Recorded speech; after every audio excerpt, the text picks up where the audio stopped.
In the previous Soul Eater novel video, I covered Chapter 10, which covered Tyr's encounter with Kirkus. Kirkus revealed that Quanda Rossman had begun oppressing the non-human races of the Great Forest, and Tyr agreed to Kirkus's request for help. In this video, I'll be covering Chapter 11. Chapter 11 covers the group arriving in the Great Forest, up to Tyr meeting Valeria and setting out to meet the Dwarves. Tyr's first encounter with Kuramimi in the Kobold village is very different in the novel. The first 10 minutes or so of this chapter play out very differently from the game, but the remainder of the chapter is quite similar, just with slightly extended dialogue.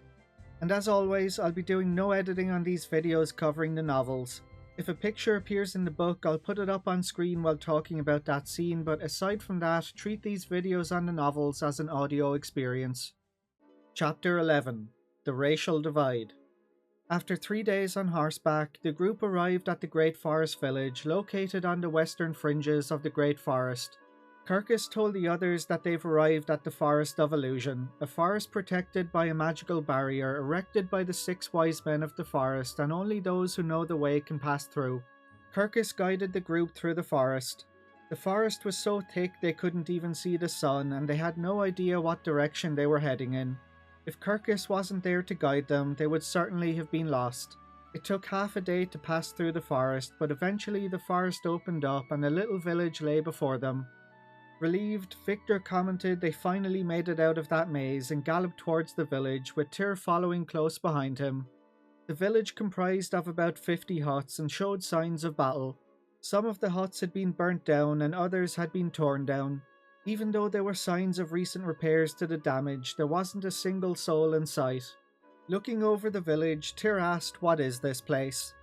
Kirkus sensed the oddness of the situation and answered in a low voice that it's the Kobold's village. Gremio asked Kirkus if he knows what happened here. Cleo muttered it can't be. She climbed down from her horse and wondered if they were too late as she examined the closest hut. Everyone else trotted through the village on their horses, but didn't find a single villager. Victor sighed regretfully and asked if this was the work of the Empire. Cleo came out of the hut she'd been examining, waving a loaf of bread in her hand. With a puzzled expression, Gremio commented the bread is still fresh, which means the kobolds must have been here this morning. Similarly bewildered, Kirkus said they were here when he passed through a few days ago. Tyr wondered out loud where all the kobolds had gone to. No sooner had Tyr spoken than Victor drew his sword from its sheath. Victor remarked, "Here comes a man who looks like he knows the answer to their questions." Everyone looked around on alert and something glinted in the bushes. Tyr grasped his staff atop his horse and everyone drew their weapons. About 20 Imperial foot soldiers strode out of the bushes with their swords drawn. The group of 5 and their horses grouped together as the soldiers drew near. Tyr in the middle, Gremio on the right with Victor on the left, and Kirkus and Cleo in the back. Gremio asked Tyr if they should fight or if they should try to break through the Imperials' ranks and run. Tyr replied they should break through, then turned to Kirkus and asked him which way to the village of the elves. Kirkus responded his village is to the southeast of here and they should break through the soldiers on the right to get there. Tyr turned his horse to the right, joining Gremio's. Victor stayed where he was, facing the oncoming soldiers on the left. The Imperial soldiers advanced steadily, occupying the entire road lined with huts. Suddenly, the door of a small hut near them flew open with a bang and a kobold leapt out. The kobold announced himself as Kuramimi. He told the Imperials he'll never forgive humans for the horrible things they've done to the kobolds, and he'll show them the might of a warrior of the kobold clan. The Imperial soldiers' ranks erupted into chaos at the unexpected arrival of another foe. Kuramimi cut a swath deep into the group of scattering soldiers all on his own. The soldiers slashed at him as he ran under their legs, nimbly dodging their swords. When he was surrounded by the soldiers, Kuramimi leapt up, curled his body into a ball and rolled, knocking away all of the soldiers' swords. The soldiers shouted, "This damn dog," in annoyance. But no matter his might, Kuramimi's attack on the soldiers was at its limit. Seeing their moment to strike, Tyr and his group launched their attack. Gremio joined Kuramimi in taking on the soldiers on the right. Tyr covered Cleo in the centre and Victor covered Kirkus on the left. The battle was soon over. The 5 of them and Kuramimi had beat the Imperial soldiers. Victor taunted the Imperial soldiers, waving his sword and cursing at them as they fled the village. Everyone sheathed their weapons and caught their breath. Tyr lowered his staff and sighed in relief. He was relieved they'd defeated the Imperial soldiers, but he was also glad they'd been able to confirm that at least one member of the Kobold clan was alive and well. Tir called out to the Kobold, but Kuramimi glared daggers at Tir and snarled. He pointed his sword at Tir and said he won't listen to anything from the mouths of humans. Looking into Kuramimi's eyes, smouldering with rage, filled Tir's heart with anguish. Even though it was the work of the Imperial army, humans had driven the Kobolds into this corner. Tir broke eye contact with Kuramimi and hung his head in shame. Kirkus moved forward to stand beside Tir, who had just gotten down off his horse. Alarmed, Kuramimi backed up and pointed his sword towards Kirkus.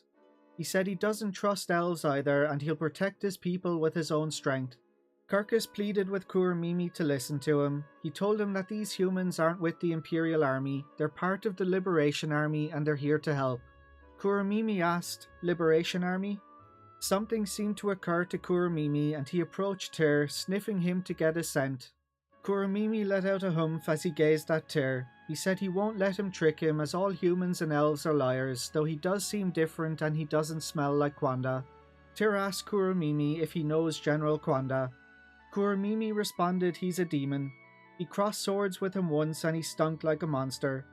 The five of them exchanged glances. It wasn't possible that Kwanda, one of the 5 Imperial generals, could be a monster. Nevertheless, Kuramimi's words bothered Tir. This must have something to do with what Matthew spoke of before they left the castle. Kwanda wouldn't go about killing people without reason, but they wouldn't get to the bottom of this mystery by standing around and mulling it over in the Kobold's village. Tir handed a staff to Kirkus and approached Kuramimi unarmed. He complimented Kuramimi on his swordsmanship and told him they're fighting the Empire. He then asked Kuramimi if he'd lend him his strength in their fight against the Imperial army. Kuramimi's eyes flashed in anger at Tir's request as he stared at Tir. Sensing this was a sensitive matter, Gremio quickly changed the subject and asked Kuramimi if everyone was evacuated from the village. Kuramimi swelled with pride and his tail stood straight up as he told Gremio he got that right.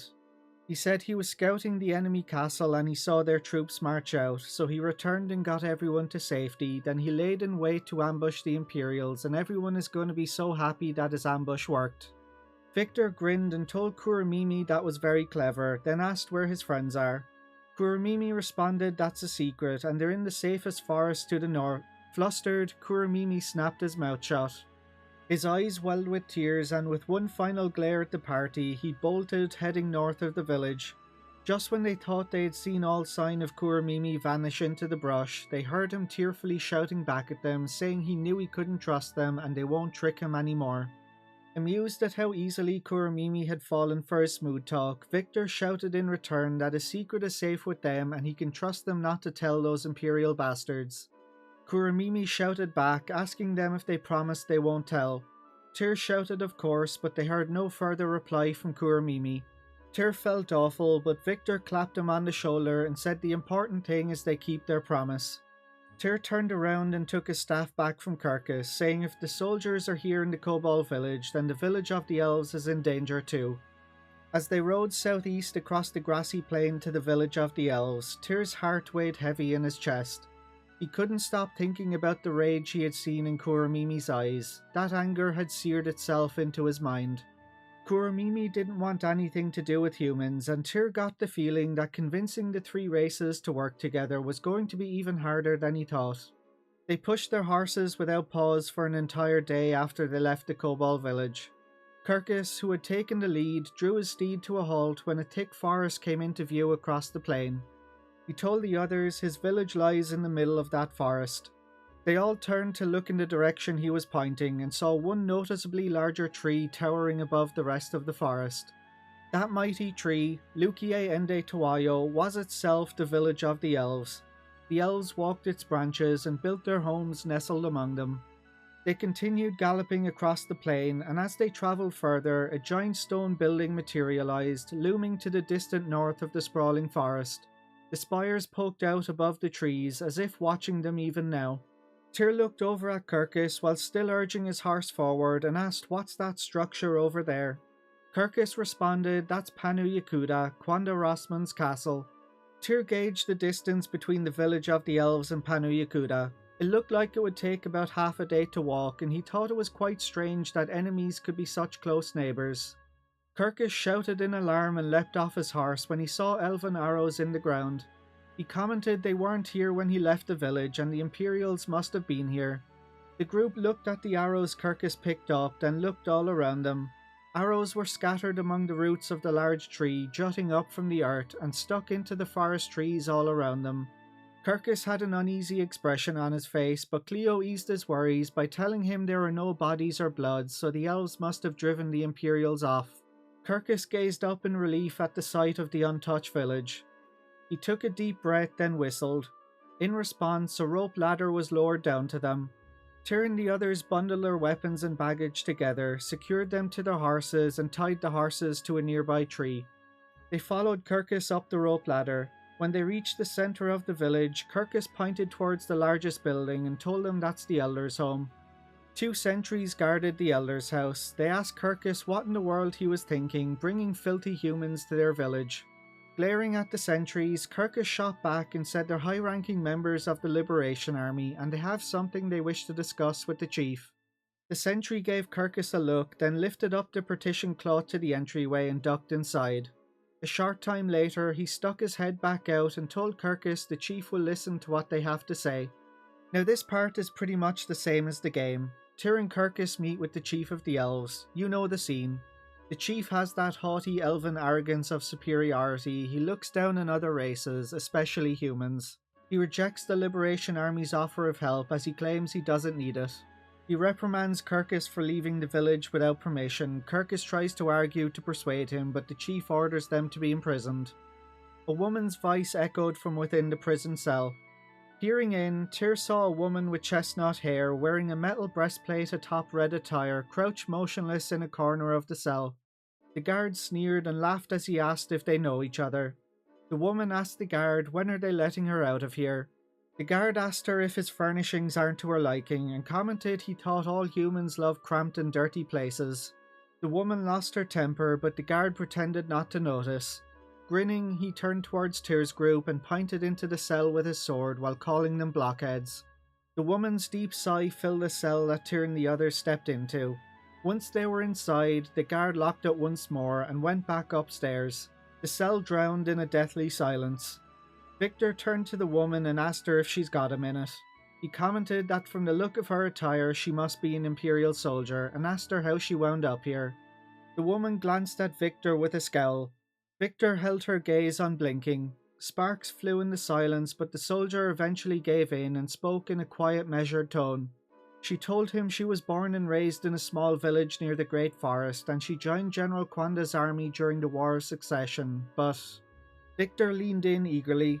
She then said that Kwanda began acting strange about a year ago and over the past 3 months he's been attacking the elves and has no intention of ceasing his attacks, that he's even begun constructing a fearsome weapon to eradicate them. Kirkus shouted in disbelief. The woman told them it's called the Burning Mirror. It gathers sunlight and possesses the power to burn down forests in an instant. That it won't just wipe out the village of the elves, but also her own. Cleo asked how could the Empire do something so awful, and the woman said she betrayed the Empire and came to the elves to stop the Burning Mirror from being constructed. Tir asked her, "You betrayed the Empire?" She looked at Tir as if her decision was the most natural and obvious choice in the world. She told him nothing is more important to her than her home and asked him if she needs any other reason. Her words deeply impressed Tir. She smiled in a rather lonely fashion and said she thought she'd throw in her lot with the elves and together they could destroy the Burning Mirror, but the hard-headed fools didn't think much of her idea. She shrugged as if to make light of the situation, but everyone's heads were too filled with thoughts of the horrible Burning Mirror to reply. Victor whispered to Tir that they've got to do something or they'll get burnt to a crisp. Tir and Victor started testing the bars of the cell. The bars were sturdy and they tried everything they could think of to break them, to no avail. Before they knew it, moonlight was streaming in through the window in the ceiling. Tir stopped to rest. That was when they heard a small sound. Everyone turned their head at the noise and saw the stairs were lit by a dim light. They all held their breath and watched as the light moved down the stairs, accompanied by quiet footsteps. A beautiful elf with long lavender hair appeared before them and called out for Kirkus. This scene is again almost entirely the same as the game. You know the scene. Sylvina arrives to speak to Kirkus. Kirkus introduced her as his fiancée and revealed she's the granddaughter of the chief. She couldn't understand why Kirkus went to seek the help of humans. Kirkus explained to her that humans, elves, dwarves and kobolds hate each other, but it doesn't have to be that way, and he wants to build a world where everyone can live in harmony. Sylvina told him she can't sympathize as humans are deceitful and dwarves are scary, but she believes in him. She handed him the key and freed them from the cell. They escaped from the village and climbed down from the tree. The woman who was imprisoned followed after them and asked them where they're going. Kirkus told her he thinks the dwarves are the ones who made the burning mirror, and since they don't know how it fell into Kwanda's hands, they should go meet the dwarves to hear the full story. The woman offered to join them. Tir introduced himself and the woman revealed her name as Valeria. She then whistled and her horse came running out from the depths of the forest. Kirkus asked Sylvina if she's coming with them, but Sylvina said she'll wait for him to return. The 6 of them galloped off towards the mountains where the dwarves lived in the northeast. While the sound of their horses' hooves reverberated beneath the night sky, Tir thought a world where everyone can live together in peace. He wants to protect this forest and he won't let Valeria and Kirkus's dreams go to waste. And that's the end of chapter 11. The first half of the chapter was very different from the game, but the second half was just a slightly more expanded version of the game scenes, with the only real difference being that Stallion wasn't imprisoned. I think Kuramimi has a much better introduction in the novel than he did in the game. In the next video I'll cover chapter 12, which covers the group's return from the Dwarves, the return of Humphrey and Sanchez, and their preparation for their battle with Kwanda. Thanks for watching guys, and I'll catch you on the next one.